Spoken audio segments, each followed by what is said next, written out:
تو شیخ سعدی شیرازی فرماتے ہیں کہ وہ بزرگ کہنے لگے کہ بادشاہ کبھی تیری زندگی میں ایسا موقع آیا ہو کہ تیرا نفس تجھے گناہ کبیرہ کی طرف ابھارتا ہو، لیکن اللہ کے ڈر سے تو نے اپنے نفس کو گناہ سے روک لیا ہو، بچ گیا ہو؟ کبھی ایسا موقع آیا؟ چند لمحے تو بادشاہ سوچتا رہا، تو پھر کہنے لگا ہاں میری زندگی میں ایک موقع آیا۔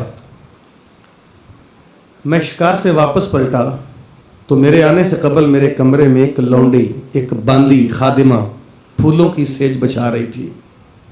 میں داخل ہوا تو وہ شکل و صورت میں خوبصورت تھی، میرا دل اس پہ فریفتہ ہوا۔ میں نے دروازہ بند کر دیا اور اس لونڈی کو میں نے گناہ کی دعوت دی۔ خاموش رہی، لونڈی تھی، غلام تھی۔ بادشاہ کہنے لگا کہ وہ اپنی جگہ سے ہلی نہ، اور میں آگے بڑھا۔ جب میں اس کے وجود کو پکڑنے لگا تو اس کا وجود تھر تھر کانپ رہا تھا۔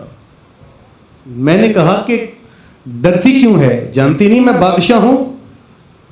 اس چار دیواری میں تو مجھے کوئی پوچھنے والا نہیں ہے۔ بادشاہ نے کہا جانتی نہیں کہ مجھے اس چار دیواری میں پوچھنے والا کوئی نہیں، بادشاہ ہوں؟ تو اس کا وجود کانپ رہا تھا۔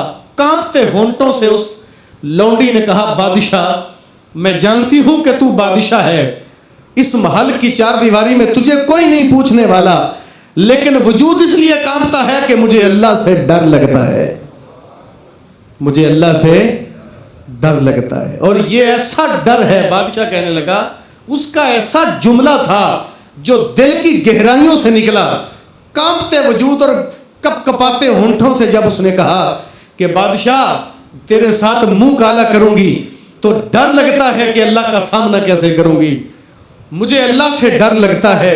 یہ جملہ تھا کہ میری روح میں اتر گیا اور میں نے جلدی سے دروازہ کھول کے اس لونڈی کو آزاد کر دیا۔ یہ ایسا دن تھا کہ میرا نفس کئی روپ دھار کے مجھے گناہ کی طرف ابھارتا رہا۔ ڈرتا کیوں ہے؟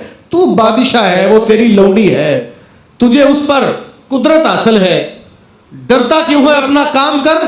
لیکن میری روح میں وہ جملہ سرایت کر گیا کہ اس نے مجھے کہا تھا کہ مجھے اللہ سے ڈر لگتا ہے۔ اور یہ ایسا کمال جملہ ہے، ایسا خوبصورت تصور ہے جو انسان کے لیے گناہ کو مشکل ہی نہیں ناممکن بنا دیتا ہے۔